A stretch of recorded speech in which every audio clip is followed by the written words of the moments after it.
से बोली, हे प्रभु, आपके पास ध्यान करने की इतनी कलाएं हैं, इतना सारा ज्ञान है। यदि ये ऊर्जा, ये ज्ञान, सब कुछ मैं पाना चाहूं तो मैं क्या क्या करूं? आप जो कुछ भी कहेंगे मैं करने के लिए तैयार हूं। शिव जी बोले, हे पार्वती, कुछ करने की जरूरत नहीं, तुम बस आओ और मेरी गोद में बैठ जाओ। यह सुनकर माता पार्वती स्वयं को समर्पण कर देती हैं और भगवान शिव की गोद में जाकर बैठ जाती हैं। ऐसे बहुत से चित्र आप गूगल पर भी देख सकते हो, जिनमें गूढ़ संदेश छिपे होते हैं। पुराने मंदिरों की दीवारों पर भी इस प्रकार के चित्र दिख जाएंगे, जो कि आज भी मौजूद हैं, जहां माता पार्वती जी भगवान शिव जी के गोद में बैठी हुई हैं। तो अब जरा इसे गहराई से सोचिए, इसका अर्थ क्या है? इस चित्र में अर्धनारीश्वर का रूप है, किंतु यदि आपको लगता है कि मैं इस कहानी में शिव जी और पार्वती जी की बात कर रहा हूं और दोनों ही इस कथा के पात्र हैं, तो ये मनुष्य की नहीं, बल्कि दो एनर्जी की कहानी है। जब पार्वती जी कहता हूं तो स्त्री तत्व ऊर्जा, और जब शिव जी कहता हूं तो पुरुष तत्व ऊर्जा को समझना है। अब प्रश्न उठता है, यह स्त्री तत्व ऊर्जा और पुरुष तत्व ऊर्जा क्या होती है? तो अब बात को समझो। इससे कोई प्रभाव नहीं पड़ता कि आप स्त्री हैं या पुरुष, लेकिन हम सभी के भीतर ये दोनों ऊर्जाएं अवश्य मौजूद रहती हैं। वे जेंडर नहीं है, ये दोनों ऊर्जा हम सभी में ही होती हैं। अर्थात पुरुष में भी ये दोनों ऊर्जा होती हैं और स्त्रियों में भी ये दोनों ऊर्जा होती हैं। आगे बहुत गहराई से समझना। एक शुद्ध पुरुष को देखिए, वो दृढ़, निर्भीक और जोशीला दिखता है, जो उसकी पुरुष तत्व ऊर्जा होती है। उसमें अधिकतर यही ऊर्जा कार्य करती है। किंतु जब वो दुखी होता है और उसमें दर्द होता है, तब वो विलाप करने लगता है। उस समय उसके भीतर स्त्री तत्व ऊर्जा होती है, जो कार्य करती है। एक शुद्ध स्त्री को देखिए, वो भोली भाली, सहमी सकुचाई, शर्मीली दिखेगी। पर तब जब इसमें स्त्री तत्व ऊर्जा कार्य करती है, परंतु जब उसमें पुरुष तत्व ऊर्जा बढ़ती है तो कैसे कार्य करती है, ये हमें बताने की जरूरत नहीं है। शादीशुदा मर्द अच्छी तरह से जानते हैं। खैर, इतिहास की वे वीरांगनाएं जो भले ही स्त्री थीं, परंतु उनमें पुरुष तत्व ऊर्जा अधिक थी, या वो नारियां जो समाज सेविकाएं, अधिकारी, वकील, जज, पुलिस और सेना में हैं, उनमें पुरुष तत्व ऊर्जा अधिक है। अतः यह जरूरी नहीं कि यदि आप स्त्री हैं तो आपके भीतर केवल स्त्री तत्व ऊर्जा ही है, अपितु पुरुष तत्व ऊर्जा भी है। इस प्रकार सभी स्त्री पुरुष में दोनों ऊर्जा, स्त्री तत्व और पुरुष तत्व ऊर्जा का वास है। कभी कभी कोई एक ऊर्जा अधिक कार्य करती है तो कभी कभी कम कार्य करती है।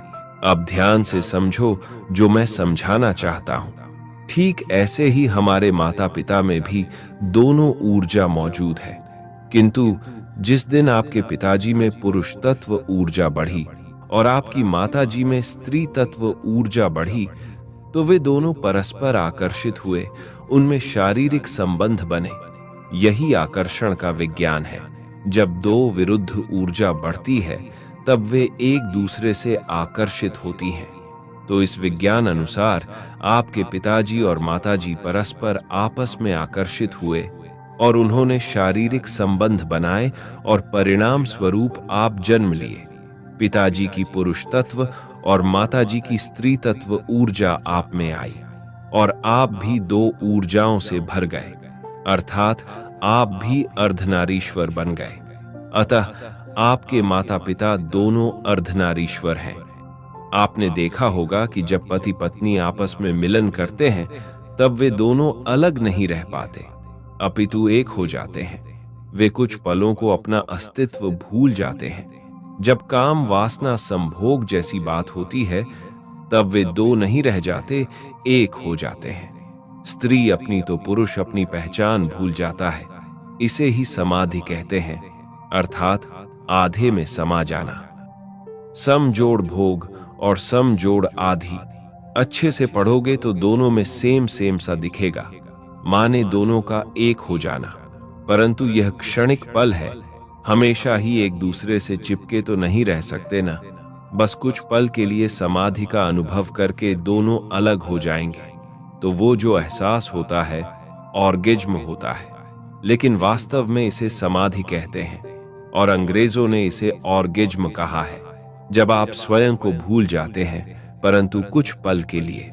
लेकिन यह सभी उपरोक्त बातें आध्यात्मिक पथ पर रचा जाए तो आपके भीतर ही एक और जन्म हो जाएगा, जिसके लिए पूर्ण रूप समर्पण आवश्यक है।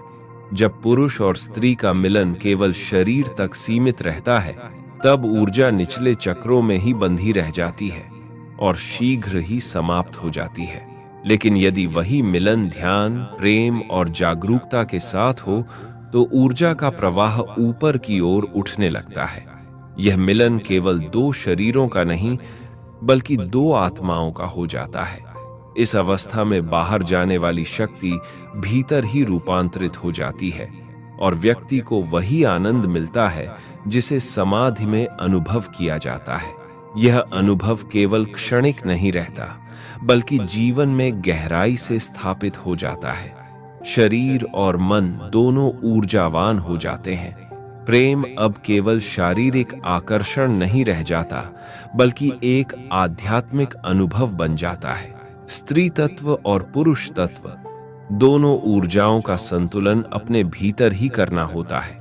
यदि एक ओर भी पलड़ा झुके तो दूसरा स्वतः असंतुलित हो जाता है। स्त्री तत्व अधिक होना एक अलग ही सम्मोहन है, आत्ममुग्धता है, निर्भरता है, आश्रय याचिका सी स्थिति है। और पुरुष तत्व अधिक होना कठोर अहंकार है।